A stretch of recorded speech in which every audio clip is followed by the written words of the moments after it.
Okay, I have some sound and I'm ready to go. This will be part two for week number 6. And as I mentioned, of course, we have spring break next week, and then we come back on the our next class is the 28th of March. We've been working ahead, and if you go back up into the announcements and you take a look at the latest announcement, part one of March 14th, we had stopped at chapter 14. And now we're going to look at chapter 15, which deals with union and union all. And, excuse me, the major difference between the two of them, as the authors explain to you, is that the union gets rid of duplicate records, whereas the union all,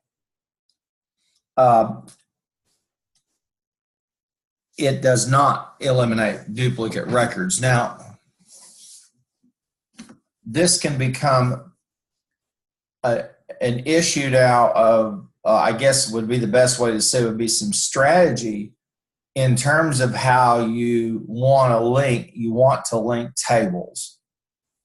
And it's quite important to understand that, as I had said before, we worked through the process of just running some queries, and then we worked on row functions.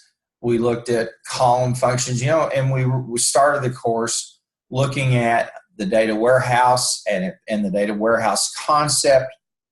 This idea that I can collect almost like a multidimensional picture. So I have layers of data going vertically and horizontally. In other words, cells like you do, but I can go even in Excel or a spreadsheet, but I can go deeper than that. And now we're at the point where we see that we're stringing these tables together, and we use a union. We were doing joins, inner joins, right joins, outer joins, and now we're doing the union and union all. And as I've said over and over, right now the name of the game with databases is very simply this: the law of large numbers, leveraging it. And I'll use this example or similar ones, but you'll hear me say this many times. If you want to catch a shark, don't go to Lake Texoma and don't go to Lake Overholster. If you want to catch a shark, go to the Gulf Coast, go to the Pacific Ocean, go to the Atlantic Ocean, Indian Ocean, but you won't find sharks in Lake Texoma or Overholster unless somebody brings them there, because that's not where they live. So as we try to leverage big data and take all that data that's out there, especially all the unstructured data, and try to work with it and clean it up and then be able to handle it like it's in a table, it becomes an issue where we string tables together, table after table after table. And we might do the same thing with views. As you know, we can run view on a view, we can run a view, and we saw all of that. So now we use the union and union all, where we're literally treating tables. We're working at, I guess, a macro level, if you will. We're putting tables together, okay? So we're not just selecting some data out of a table. We're taking tables and putting them together, and we're making a decision on whether or not we want duplicate rows or we do not. Now, the authors, of course, talk about the fact that, excuse me, that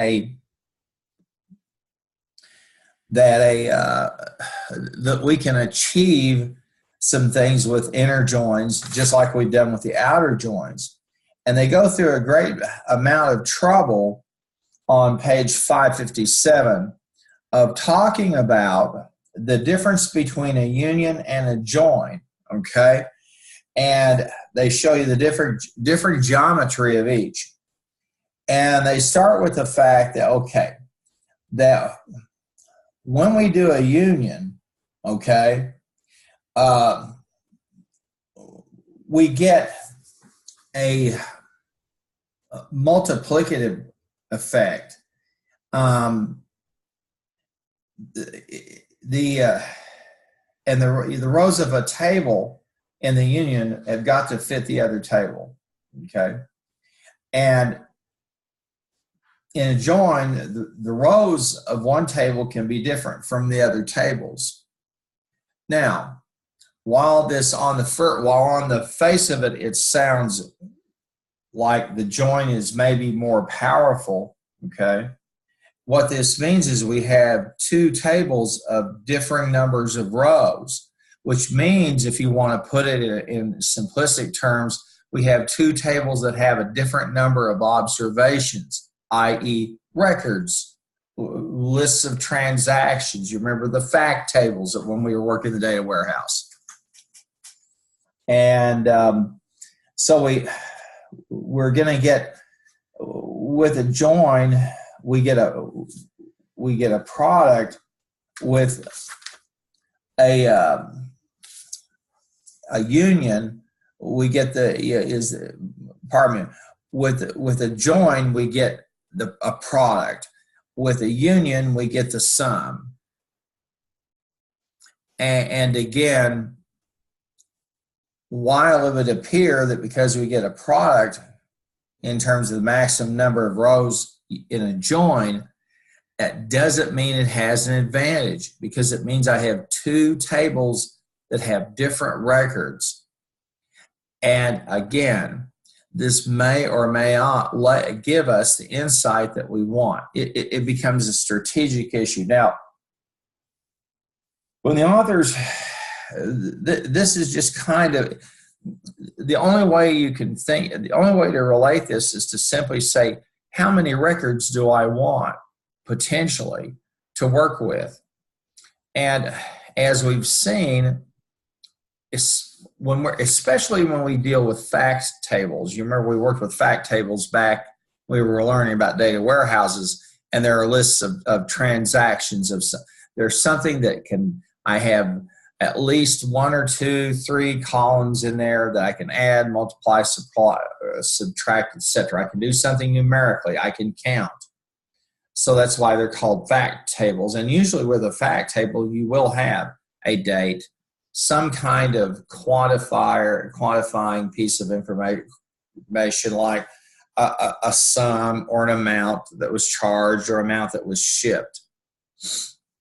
So these approaches, excuse me, are really dependent upon how much data we do really feel we need, and that's, again, that's going to be driven by a lot of things that are inherent to your own data warehouse and your own data marts, and that system that we saw there when we worked with Northwind Traders. Okay, and it's often a strategic choice. Now, the union all literally just takes two tables and puts them together, and it does not duplicate records. And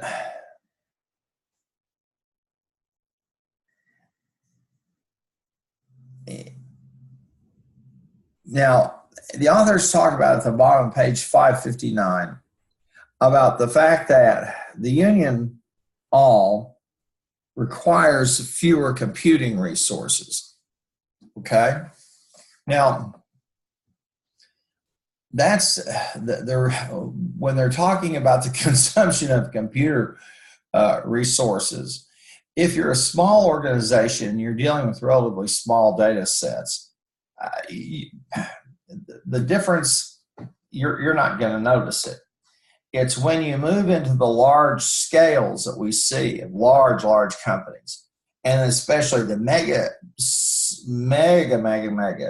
scale of data, say by held, it's looked at by a Google, on Amazon, any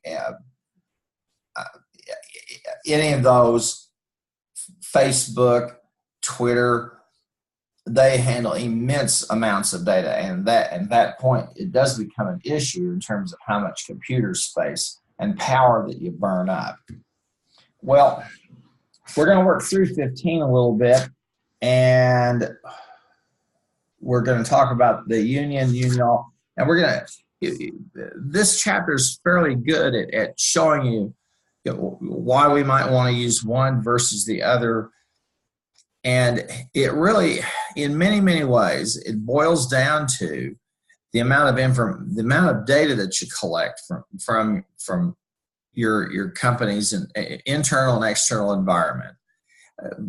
When we talk about, you hear people use the term business intelligence, and what they mean is, okay, the data that I get that is the key performance indicators as regards internal operations.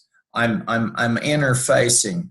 I'm looking at how are we doing, and then the key performance, what I would call the key environmental indicators that tell us about the environment. Now, you'll see some confusion, or I think maybe not some clear thinking. Let's take sales data. Okay, let's take your sales for the past year of some item. It would be easy to say, well, that really is a key performance indicator because it tells me, how we're doing in sales. Well, yes, okay, but it really is. It's the product of the environment in which you're in, and as you've taken courses, especially when you take policy, I pray you hear and learn about Porter's 5 forces that determine the relative positional strength of a company. And one of them is the ability with which people can switch to new products. So there's some environmental data you need to collect that complete the business intelligence picture for you. And so the basis of all of this, whether your dashboard is a true KPI in terms of your company's performance and then key environmental factors or environmental scan, or if you kind of mix and match them like a lot of companies do and they don't differentiate them, then you're going to be looking at handling data tables in another way. So we're going to take a look at this, and we're going to see some very simple examples. And I know you may say, you've been talking for 15 minutes now, you're not making any sense. Well, all I can tell you is, if you use the classic dashboard where people, and I call it the classic, or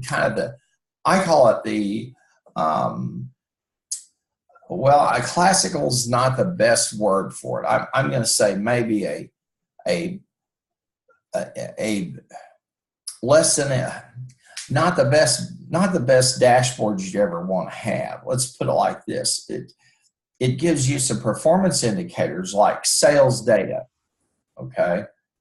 And you remember when we went into when we went into the Northwind Traders into that databases, we were learning about where the data warehouse, the data mart, dimensions, fact tables versus dimension tables versus constants tables. And when we opened the thing up, we had a little bit of a dashboard there, and we go to see how many, there were links to things like, daily sales and what needs to be ordered and all of that. Those are performance indicators, but they're also really symptoms. Now, I'm going to use the kind of the medical model to say It's like, it would be like, it's like you bring a person in, you're a doctor, a physician, you bring them in to your office, you take their temperature, and their temperature is 105 or their temperature is 90, and you send them out the door, and you don't ask the question, why does this person not have a temperature that we would expect them to have, or why do they have the temperature that they do? Most of the time in business, folks get confused about what's a symptom and what's a problem, just as much as they get confused about what's problem solving versus decision making. So, I know the authors of the text don't address this. The author doesn't, and that's primarily because the author has more of an IT approach than a decision making or a management or a strategic approach. Okay, and the reason that if you have a CFO, a CIO, Chief Information Officer, or you have a Chief Technology Officer, no matter how skilled they are, ultimately, all of that has got to be relevant to the context of the company's business environment, because companies function in an environment. And when we say collect, we get a year's worth of sales records, and we may have them in the database. Let's say we export them to an analytic, to a spreadsheet, for example, and we try to make sense of them. Well, we can do some numeric work, but in the end, we've got to really understand, okay, well, what was going on in that environment? And that piece of business intelligence, and using dashboard and using databases and then creating a dashboard, it's not very intuitive, and it does require folks to do some different kinds of analytic work than they're used to doing. Okay, so if you want to say I'm kind of a purist, I am, and here's the reason why. When I started working, we were dealing with a tool called a decision support system. It eventually evolved to it was at first an executive support system, and really what that meant was the C-level employees had access to the computer system, and they could get all the data they wanted. Then came a decision support system, which added in key variables. A good example of a decision support system is Microsoft Solver, or Microsoft, or the solver function in Microsoft Excel, or the any of the what if analysis tools. Well, I've gone on that, but I've gone over that over and over, and to try to make some sense on a very practical level of why this is so important. Okay, and again, we're trying to leverage the law of big numbers as effectively and efficiently as we can. Let's go over to page 558. Now I'm going to diminish everything down here, and I'm going to go over and grab my data warehouse. And you'll notice I'm going to copy it, and I'm going to paste it, and I'm going to change the name to SQL Fund Chapter 15. Now, the one for Chapter 14 that I did Thursday night, I've already stored it, so you can see it. And I think now you're starting to see he keeps using the same file over and over. Exactly. The only thing we ought to be doing with tables is updating them in terms of record updates, reviewing the dimensions that we have, reviewing any tables of constant constants that we have, and continuing to think about the way that we've got the tables related. Okay, are we using a transaction ID? What are we using to create a unique record? And how are we handling null data? Those are the two biggest challenges that everybody faces in trying to build something that's going to be of some use. Let me go ahead and I'm going to get the Patrick files, and this is it.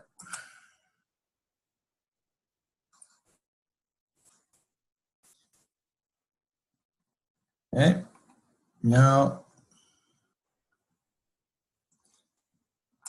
Obviously not. Hang on here for just a second. Here they are, the Patrick materials. I can get it. I just bypassed them.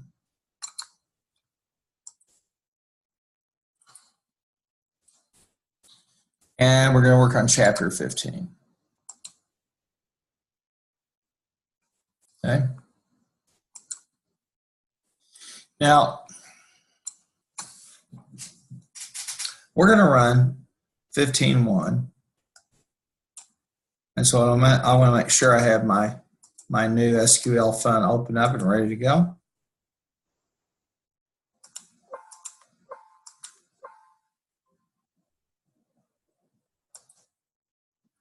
And we'll enable the content. And here we go. And you'll want to do the same thing. And I think I have some 15s over there for you to look at anyway for the workshop credit. I'll try to remember to upload this if I don't. Let me check for just a second and see where we be. As I said before, I'm trying to get you there at week 11, what we've got coming out. Yes. Yep. Then you move into the Charter text, that's the BI, business intelligence text, and then some more resources there, and then you start to work on the 18th of April, which will be here sooner than we know. You'll start to be working on those projects in the finals. So we're just a hair ahead here, but that's okay. And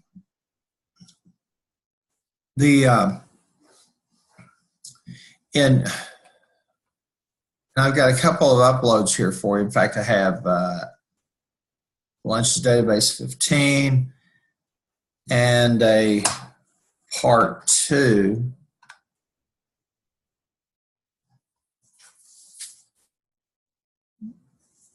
Now, while I'm thinking of it,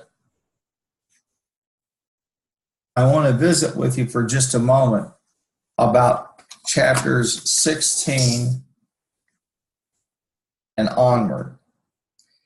Chapter 16 deals with cross joins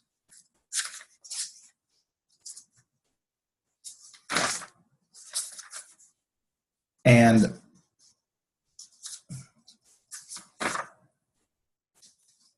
cross-tab queries, and while I do cover 16,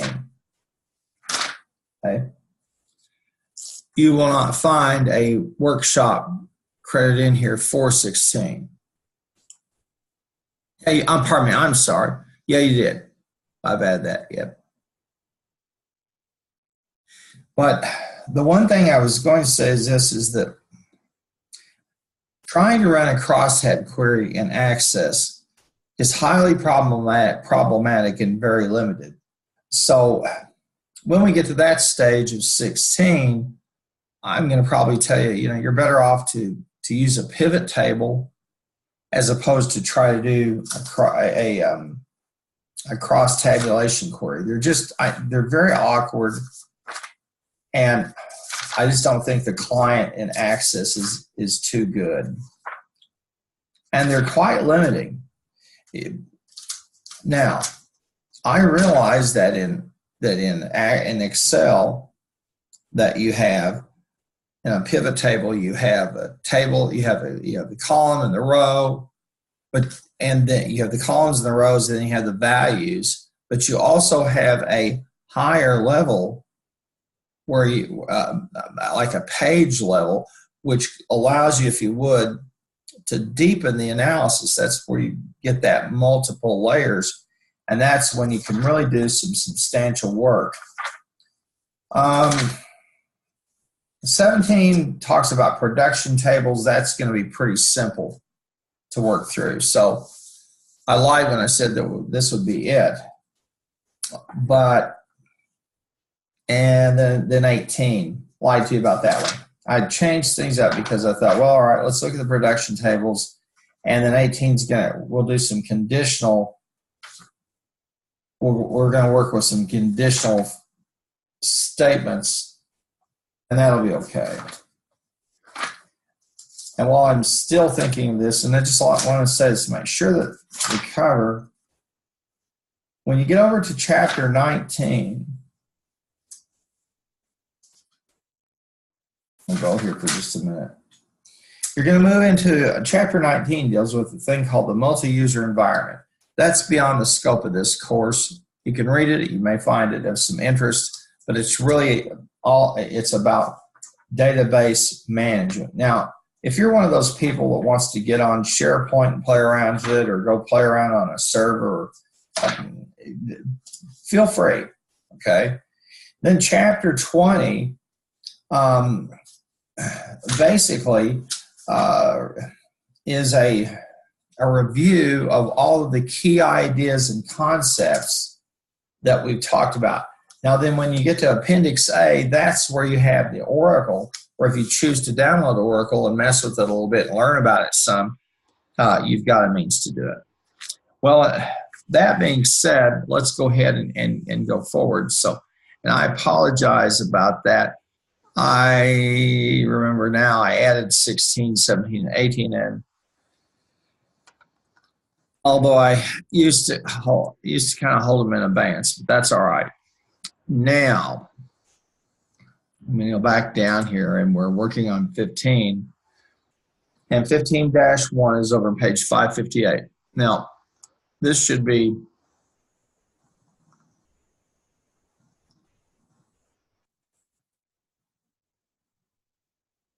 pretty routine for you by now. Okay, and 15.1 gives us the inner join. It's there in the middle of page 558. Now, here's the English of what's happening. I'm going to select everything from a table called A and everything from a table called B. Now, since I don't actually have a table called A or B, I've got to make sure that I remind the machine that those are pseudonyms or table aliases, okay? And so we identify those tables, and we identify when we come into the from command, then we identify the table A and the table B. And then we use a Boolean equivalency where we say, okay, the number A underscore number 1 equals B dot number 2. So we order them by 1. We've seen this before because it's an inner join, so it's not that big of a deal. So we'll copy this. Okay. I'll click create. Go to the query design.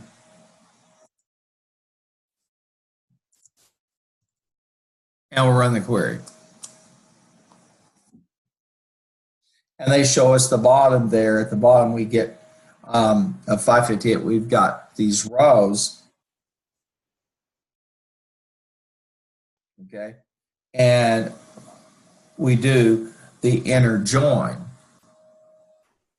Now, if you notice up at page 559, okay, we get on the inner join, we get 3 records. All right. So we've done the inner join. This is 15.1.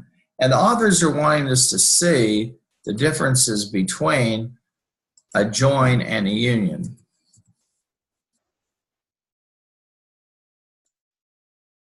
Now,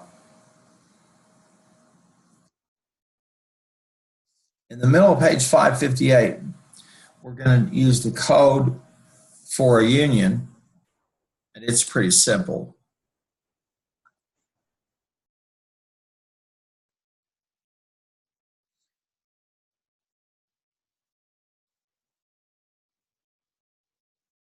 And let me find that here real quickly.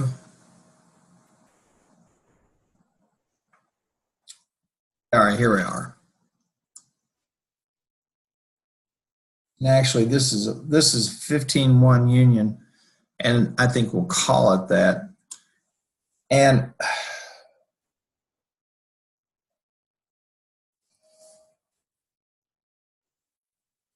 we'll look at this for a minute because it looks like the author's code. Yeah, this is a union all. So we're just going to do the union, okay? So let's do a little bit of adjusting here for a moment so we get the union. And we'll have to adjust a little bit of code so it matches up with what the author's got. One, first, we've got the union.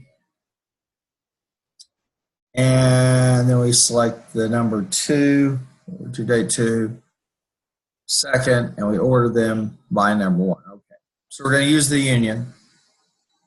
And then we'll come back and do the union all. And so we'll click create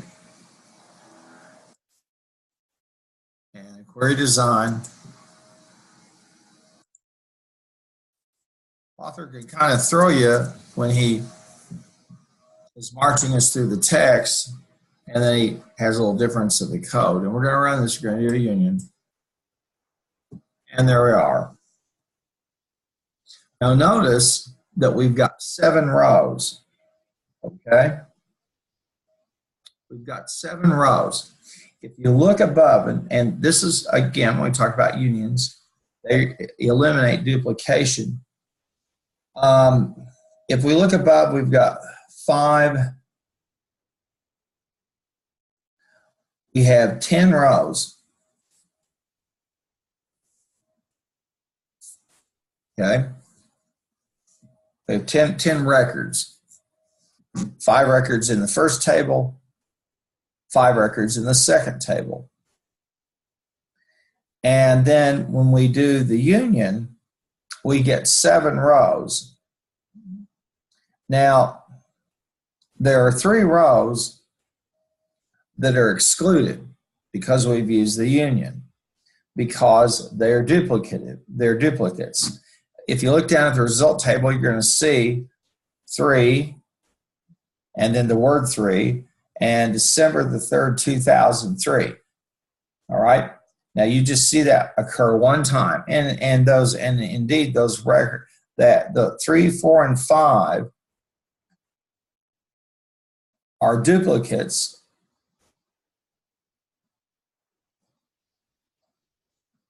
So they're eliminated. So we're going to call this 15. I'm going to save this as 15.1.2. Okay. Now we did the inner join. All right. And because we limit it to those that only match, we've got 3 rows, or 3 sets, or 3 records.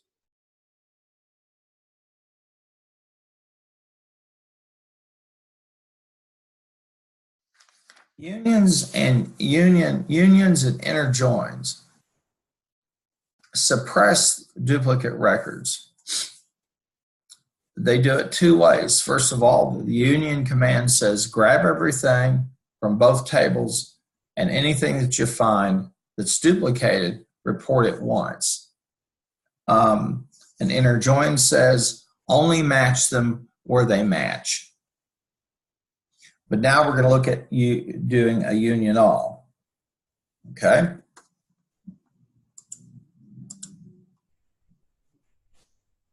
And I'm just going to come right here and change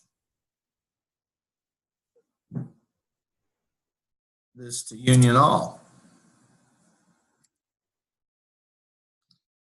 Now we're going to select the same 1, 2, 3 columns from 1502 first. Then we're going to do the union all, and we're going to select the number 2, the word 2, the date 2 from 1502 second. We're going to order it by 1. So we took, when we did the union, we just took this out right here.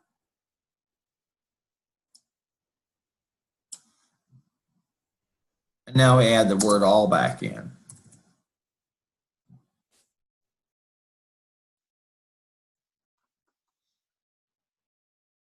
So we're going to grab that code, and I'm going to call this 15-2.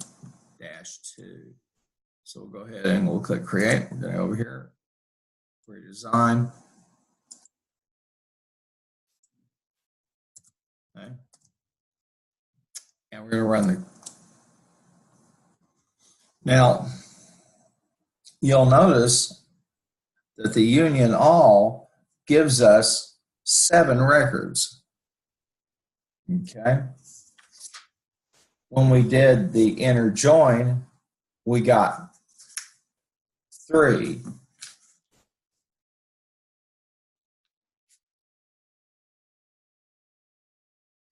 And notice that we have duplication. We have duplication of number 3. Both it's duplicated. You'll see that at the top of page 561.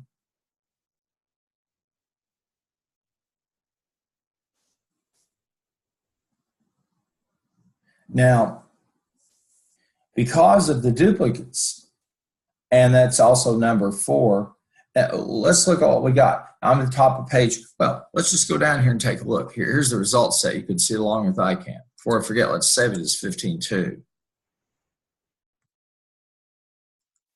Okay. I've got duplicates here. That's 2 duplicates. The 3. The 4 is a duplicate record. So that accounts for 4 of these 10 records that I've got. And the remainder are non-dupes. And this would be 1, that's 2, that's 3, that's 4, that's 5, that's 6, 7, 8, 9, 10. The duplicate records, if you just look at the numbers and the last number, the duplicate records can fool you because it's not in a serial fashion. They're not seeing 8, 9, 10. What you have is 2 sets of duplicates.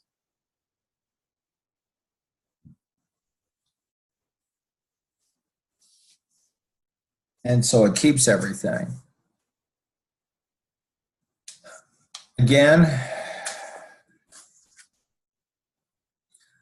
that's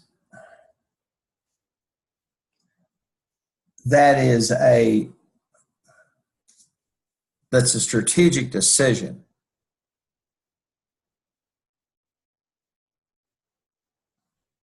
Okay, and the author is just showing us a very simplistic example here.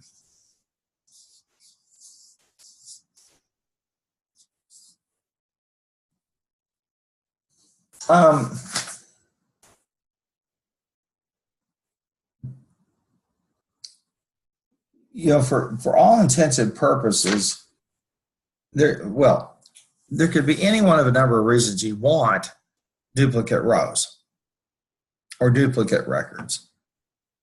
If you're doing an audit and you find them, that gives you pause to think. If they're exact duplicates, something's not right. And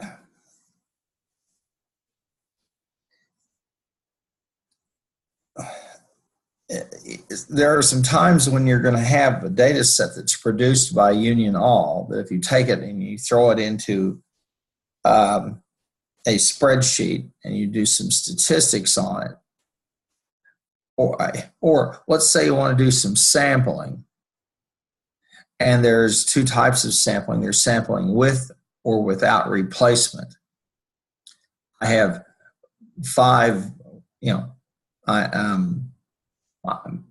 let's say I have 5 lottery tickets, and I'm going to buy 5 lottery tickets. That would be, and I'm going to, if I've got duplicates there, I'm a big winner unless it was 2 $5 plays. So there are times that seeing and knowing that I have duplicate data is important for me, simply because it lets me see a data set where I could say, okay, I've sampled, but I've sampled without replacement. Let's say I'm just, instead of that analogy I gave you earlier, let's talk about it. Let's say let's say that I am,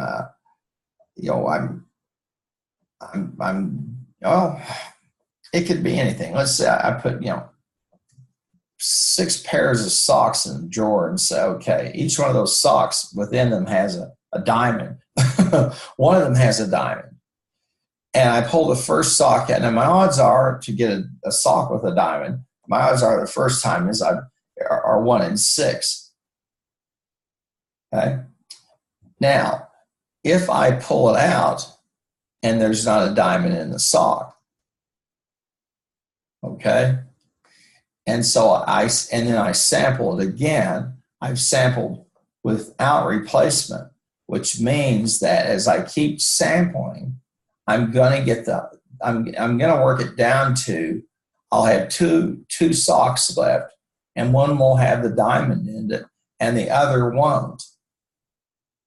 So my probability or my chances or my odds of getting the sock with a diamond go with sampling without replacement.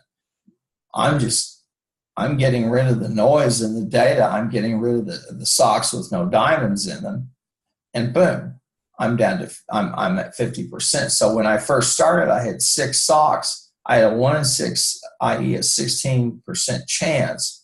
Now I'm down to 2 socks, and I have a 50% chance. My odds have increased.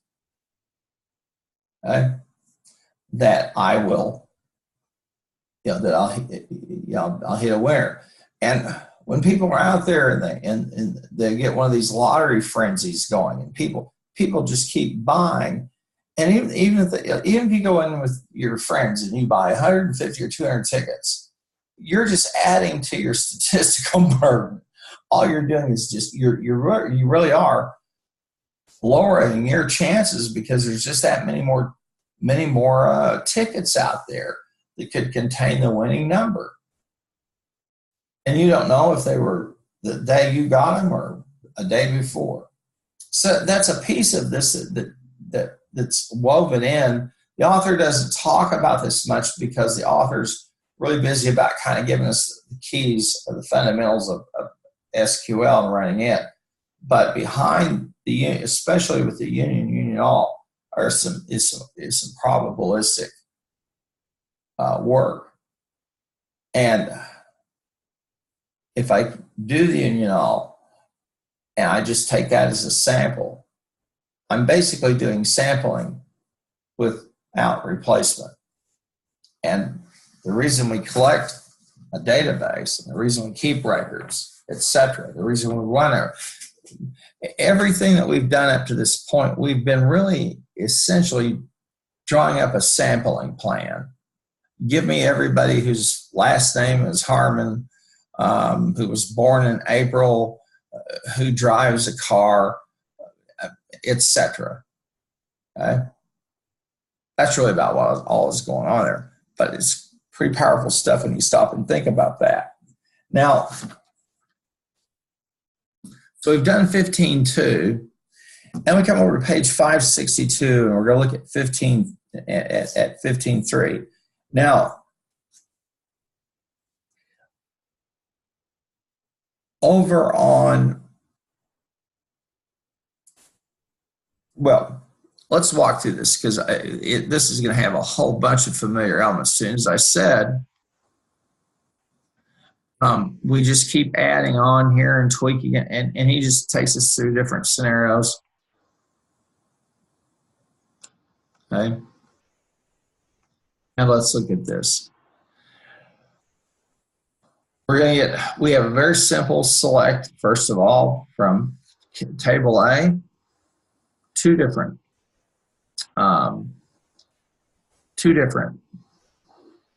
dimensions or columns. And then we use the count function.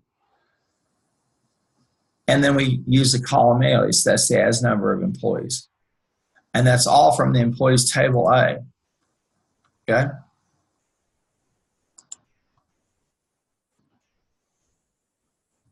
And lunches, where the employees with employee IDs match, and then we group them. And we use the having clause, and we stop. Okay? Nothing terribly complicated at all. We've just packed everything together that we've been unpacking and taking a look at. So we have, you know, a pretty fairly simple select statement here, where we end it with the having count. Then we add in the union all, and the author has us add in some data, hard-coded, if you will, hard-coded, okay, i.e. literals, and we select that from the table called dual, and we order it by the last name. Okay. Oh, let's pop this through and see what happens. Now, because we're using the union here, we're going to eliminate duplicate records.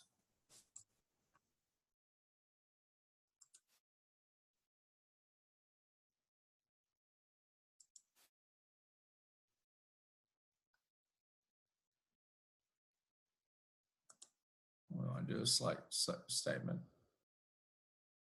Back here for a minute. Click create.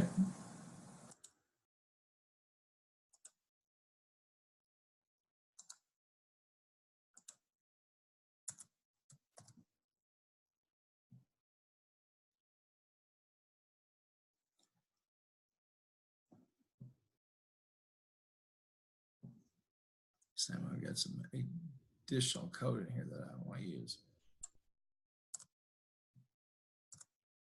Well, let's run this. And there we are. Now, we see the result set at the bottom, or we use the union. Now, you could go back and look at the two tables and see that we're going to find that if any duplicates are taken out.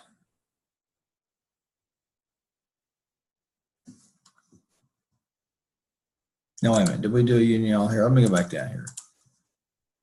Yeah, we did. Pardon me. We did a union all, so we're going to keep the duplicate records. I'm sorry. Now,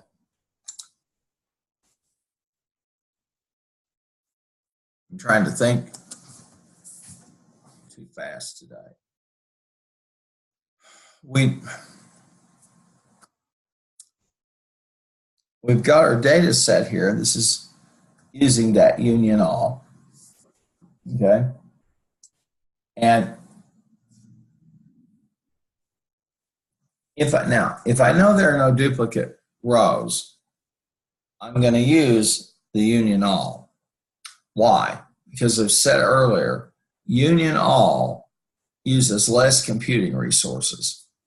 And again, the author is kind of giving us a walk through some very simple tables. Okay, this is, as I've said before, this is like learning to drive.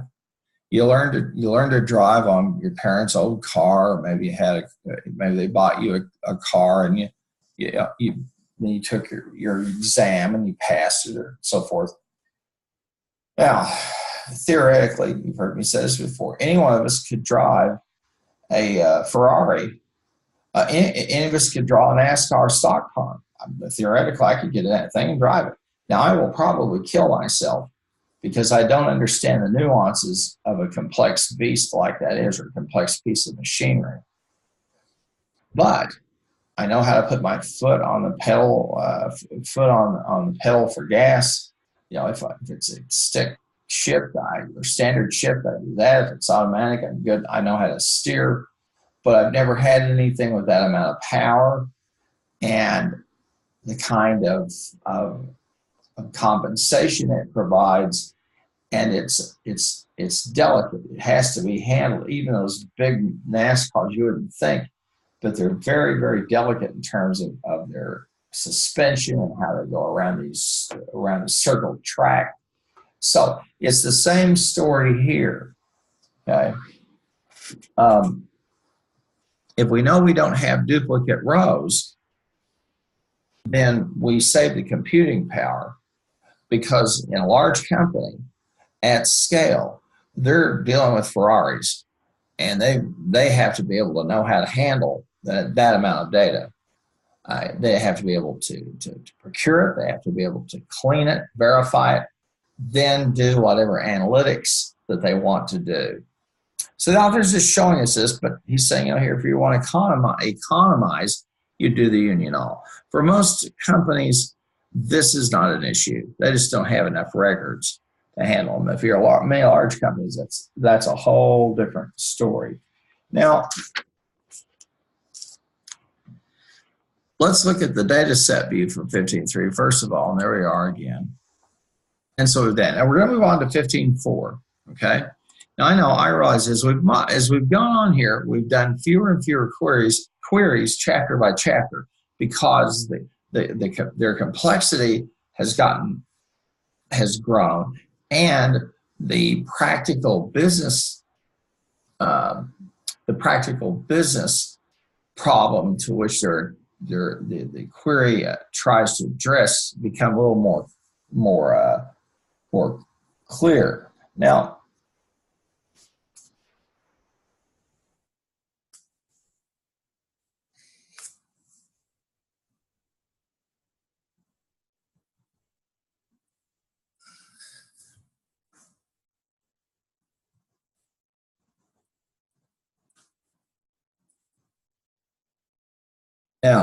we're going to be working with 1504 first and 1504 second. And because we're using a union, we're just going to get the maximum number of rows we can get is 10.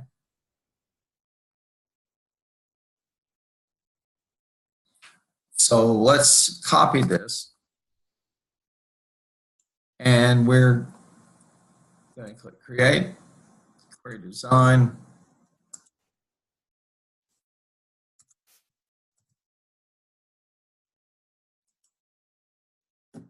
And there we are. And the result sets are up there at the top of 565. This is 15, query 15.4.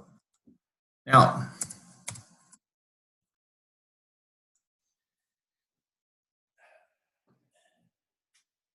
if we look at this, we eliminated 3 duplicate records.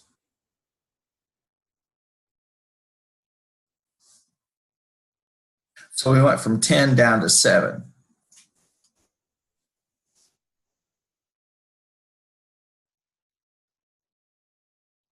Now there's a second example for 15.2, or example.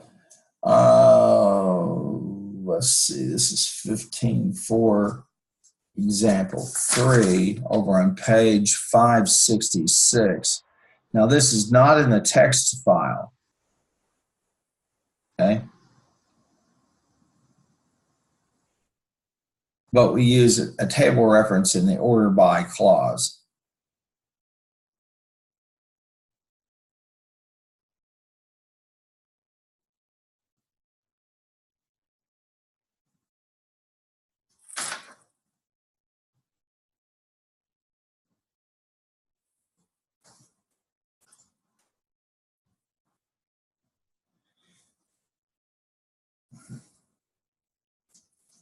Now, if you look, and you ought to have your textbook as we go through this, page 566, walk you through it. It's select A dot number one, A dot word one, A dot date one from 1504, section 1504, first A. So we've identified that column alias. Then we declare a union. Then we use the select, and then we use the asterisk, which is a wild card to get everything from that 1504 second table. And then we order it by word. And there's the results, the beginning table. The beginning tables are the same as they were in task one. Here's the result in access. And you just have as this create table reference in the order by clause. That's all that's going on there.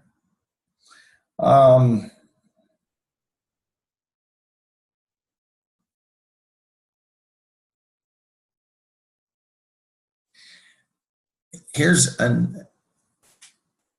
another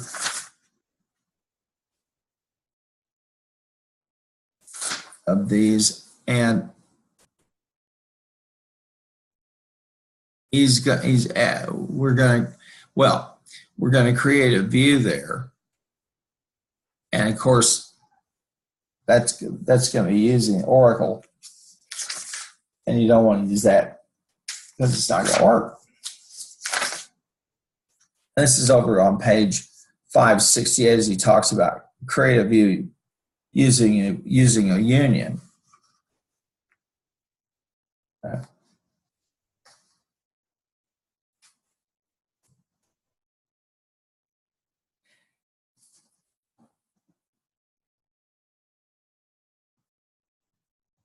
Page 569, he shows us the steps to create a view using union.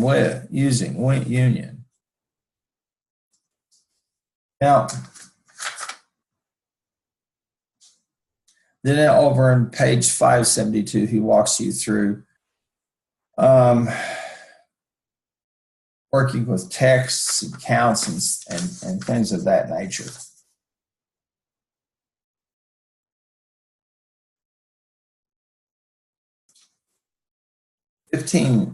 Over on page 574, he talks about a union of tables with different data types.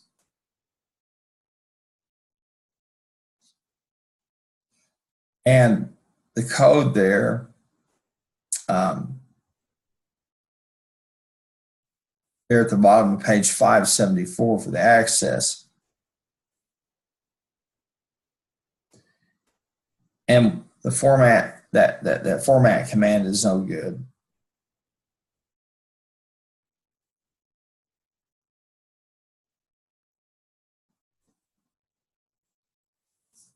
So he kind of throws us some curveballs here with the create or replace. And basically he's got you counting numbers. And you create a 1507 union. So it's one of those continuing little things where you tweak it. I'm not absolutely sure.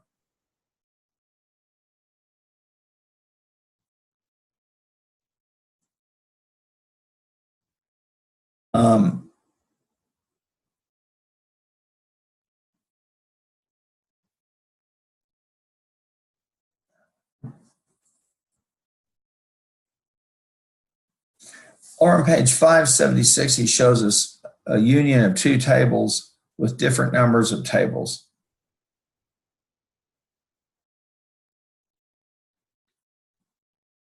And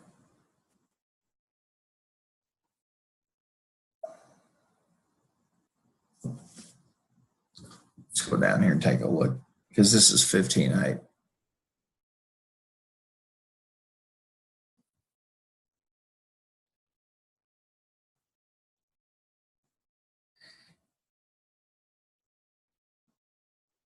Now,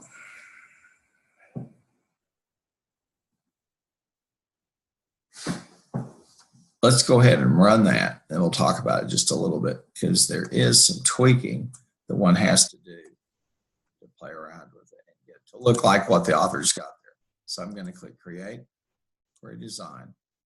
Okay, and you'll notice I'm kind of stopping and taking a look at that. I did this a long time. Even I've got to think my way through this. All righty. Now, let's look at what we've got going on here.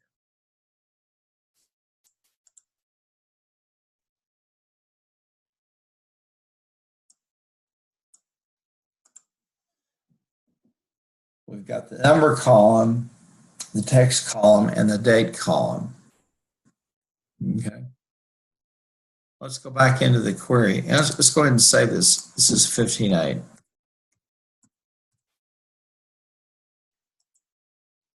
And go down into SQL view again. And if you look at this, and the text columns, what we would have to do there would be to add in the uppercase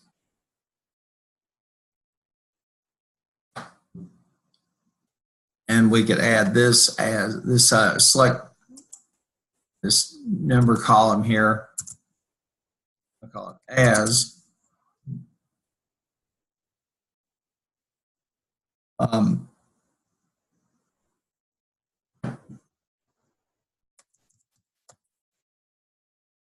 this number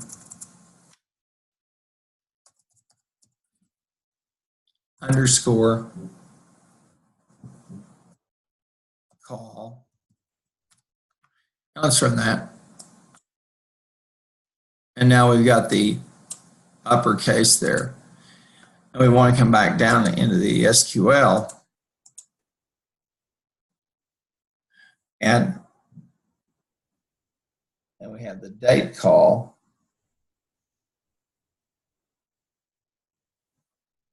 Let's start with the text.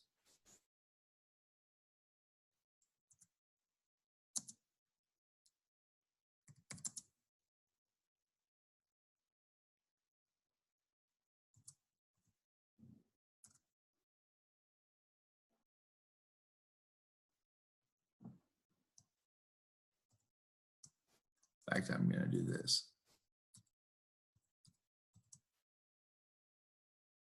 Underscore call.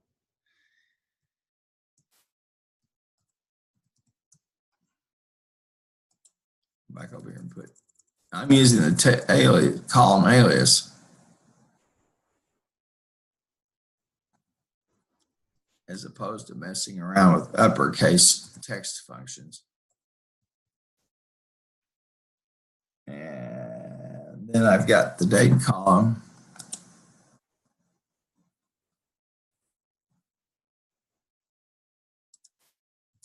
Notice what I'm doing here.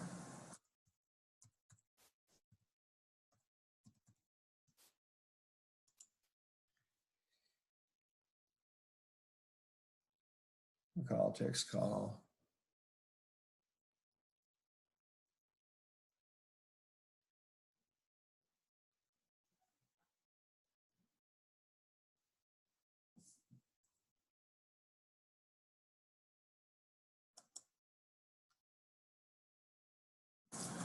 And let's run this tool. So again. Okay. So one of the problems we've got here is we've got the number. We're using the word call. We're using the word text. So just to be on the safe side, we could go ahead and put it into parentheses or put it into a bracket. That's one of the problems we're going to have duplicating the column headings that he has over on page 577.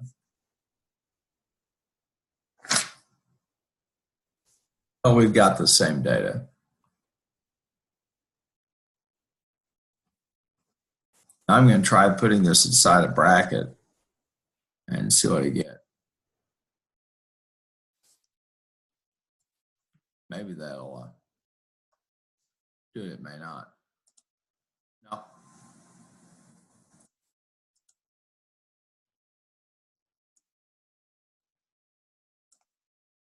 We may have to come in and do some captions with it, but as you can see, we're trying to get this thing to where it's going to give us the same output in terms of the column labels, but it's running into some of these, like number. You could try the parentheses. I've done that. It doesn't look too good. And we can invoke the UCase, the undercase, uppercase with it. Now,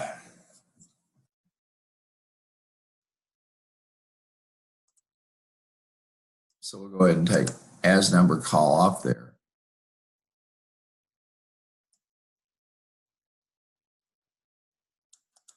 I'm going to try with parentheses.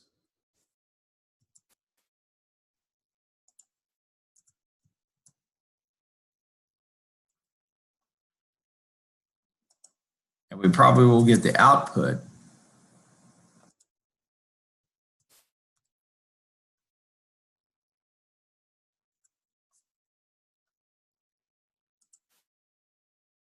No, it's still beating on us. Switch into the text column, but you can see. I'm going to put this in, and hopefully that. Get another reserved argument there. Oh, you can see how this just can be a little bit much to deal with. There we are. Now notice that we didn't use an uppercase function in here. We didn't insert it. Okay, so and we've got these null values. That's 15.8. 15.9, they have you creating a view that's actually a union to tables. On 15.10, they have you use a literal and union to identify the source of the data. Let's look at 15.10 because that's a pretty good one to take a look at there. And all these steps, if you want to, you can certainly, when you go to step 5, 1, 2, 3, 4, 5 through each one of these, like 15.9, be my guest. And here we're going to use a literal to flag the source of the data. And so we'll click create, query design,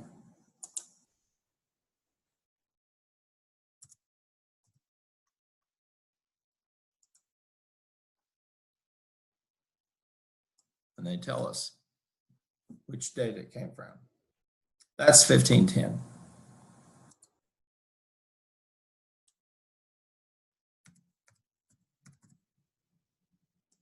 Okay.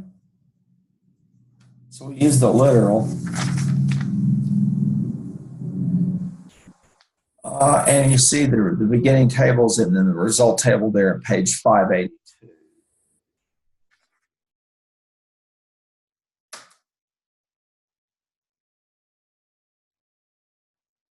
Now,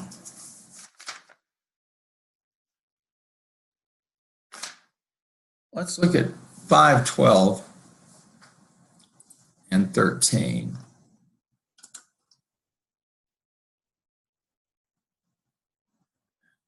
Now we have two different tables, and we'll take a look at this.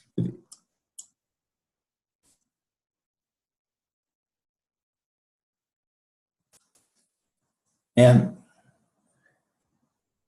we're going to take all of the data that's in one column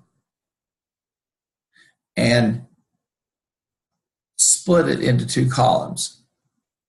Now we've gone from combining columns to taking them apart. If you look at the beginning table, therefore,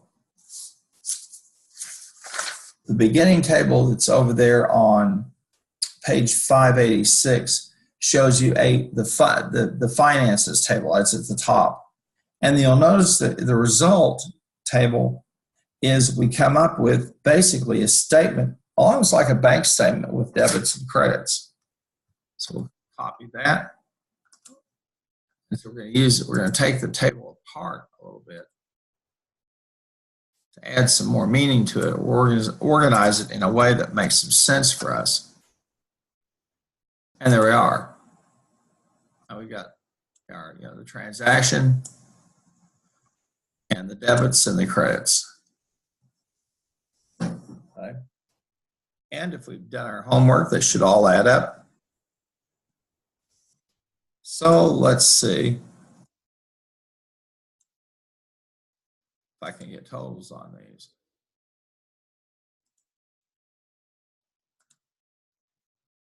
And I'll get the sum.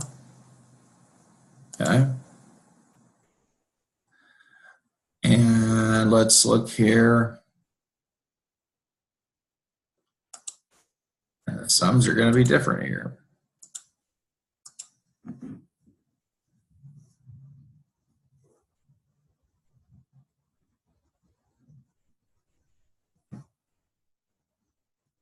Okay.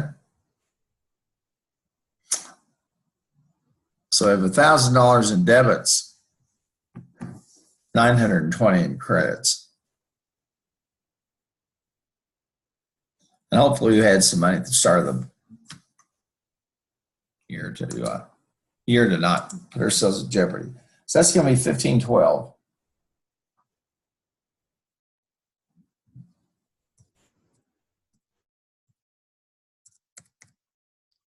Now, I always like to ask everybody, I paid the rent. Why is it showing up as a credit? Well, it's simple. You paid the landlord $700. So you've got a month's worth of rent you've purchased. In other words, your landlord owes you that living space since you paid for it in advance. That's all.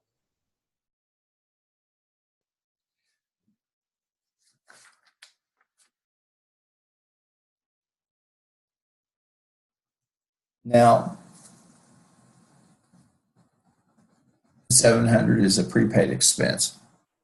We're going to do 1513. And here's another one of these we're going to do a little bit different work with.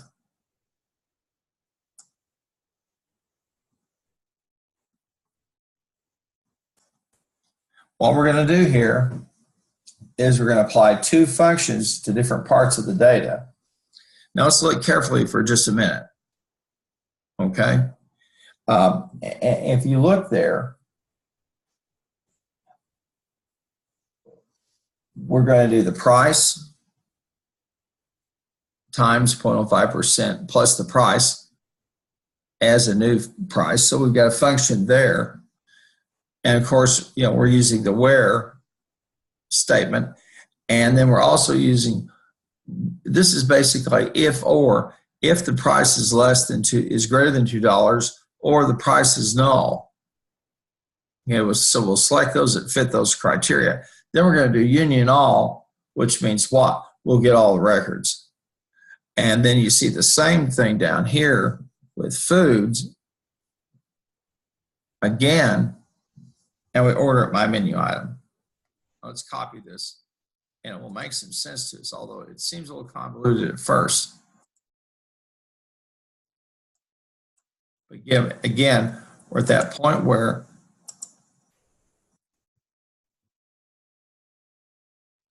okay. Now, 1513, they show you the beginning table, okay, and then the result table. Now, here's what we did if you're looking at the code. We'll go back down. This is going to be 1513. if you're looking at the code,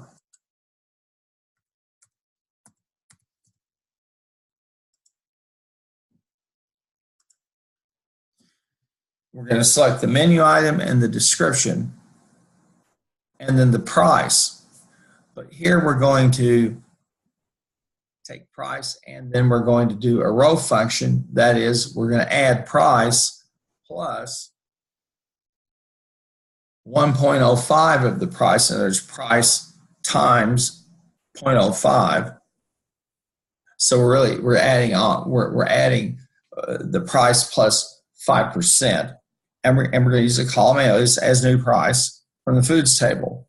Then we add in where the price is greater than $2 or the price is null. So we basically have a conditional statement. They're like if, or.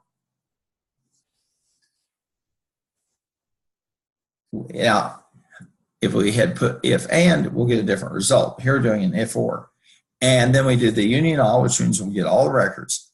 And then we come to the second select statement. We're getting the menu item and the description.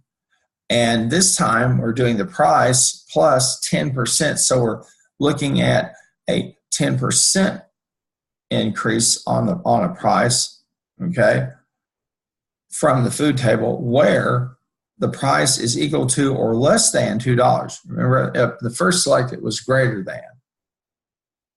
And then we order it by the menu item. So if the price is less than $2, then we're just going to increase it. The price of a good is less than $2, we increase it by 5%.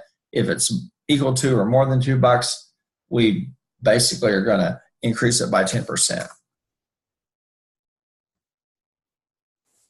And you can go ahead and look at the prices versus the old prices to see for yourself.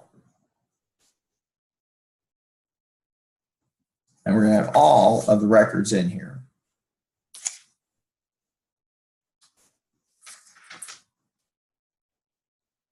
Now,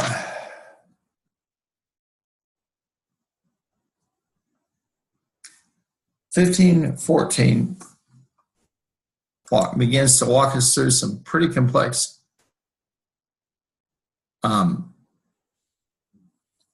work. We're going to do a union of 3 or more tables. And this is over on page 589. You said we could, as I said, we could start to string these tables together.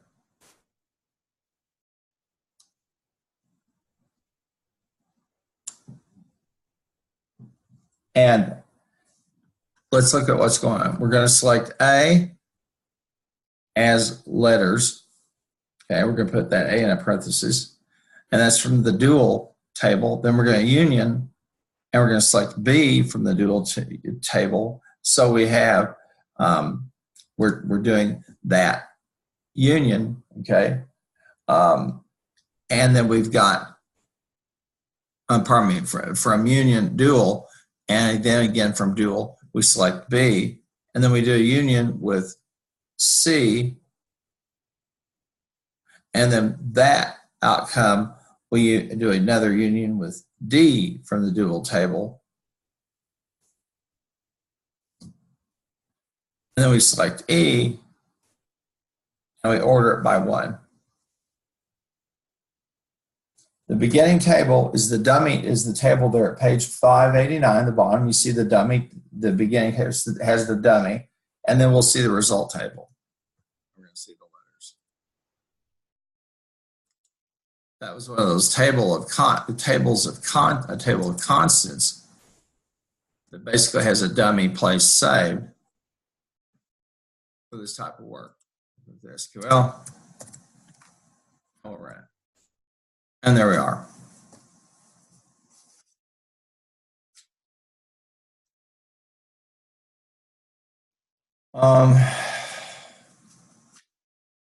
Over on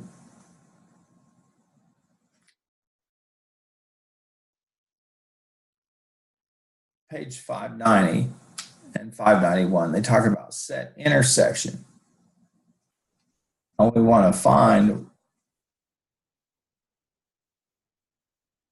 all the rows, what rows specifically are matching up. Now, it's not that big of a deal. And these little rinky-dink things we got in that, that'll be, we're going to save that as 1514. But if you're talking about 25,000 records, then it becomes a different proposition.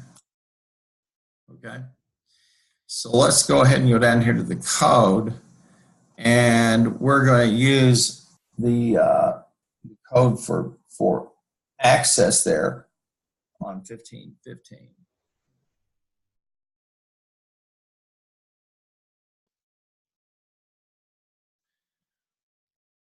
Well, this is the, let's see, select number. And the access doesn't support this where you use that intersect clause. So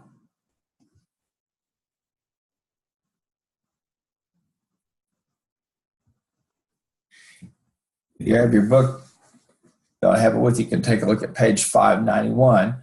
Select number, word, and date from table A. And section 1515B. And we announce B before we have that where statement, and then another, and then and then another and clause, and we order it by the number B, A dot number 1. We want to take a look at it there. I don't want to take the time to type it all in and all that business. 1516 gives us set differences. And that's over here in, he shows us the Oracle error in the access step 1, and that's page 593 in access step 2. So you go through a series of steps to get that done. The whole point here is, and I'm not going to take the time to type those, there's just really no sense in it. You can look at these, and you should by now be able to see what's going on. This is the Oracle step 2. He's got the Oracle for us.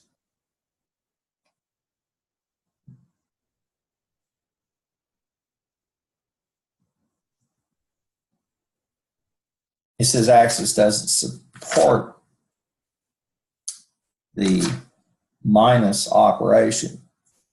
So we have to do step 1 up above on page 594. Then the top of 594, we do step 2. And we get our result table.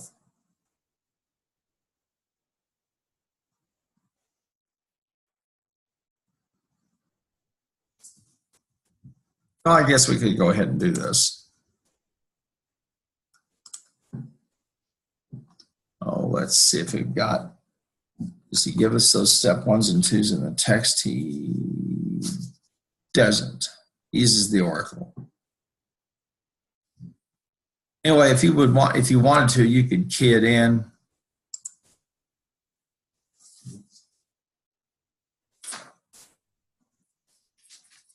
But here we've been able to run queries on set intersections and then on set differences.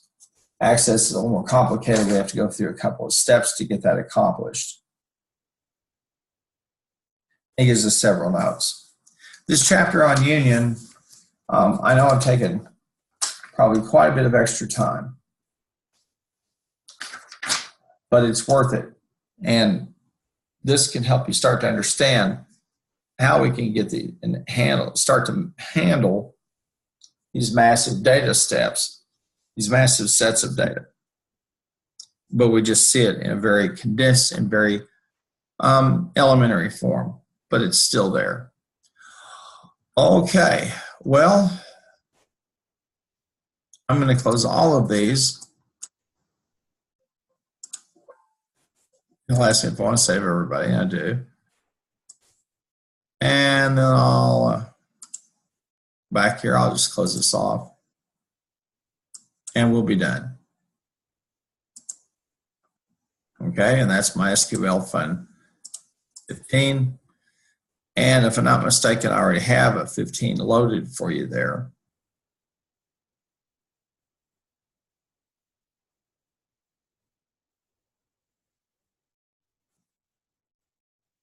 Yeah. In fact, I even go through a 15 and then a 15 part 2. Now,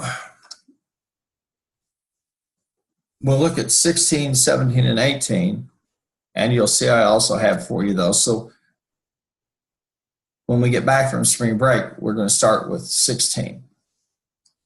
And 16 is, as I talked about, we start doing crosstabs, self-joins, and crosstab queries. We're going to skip the crosstab queries, but we'll do the cross joins, the self-joins, and go from there. Okay, folks, have a safe and happy spring break. I hope you are. And I'll see you when you get back.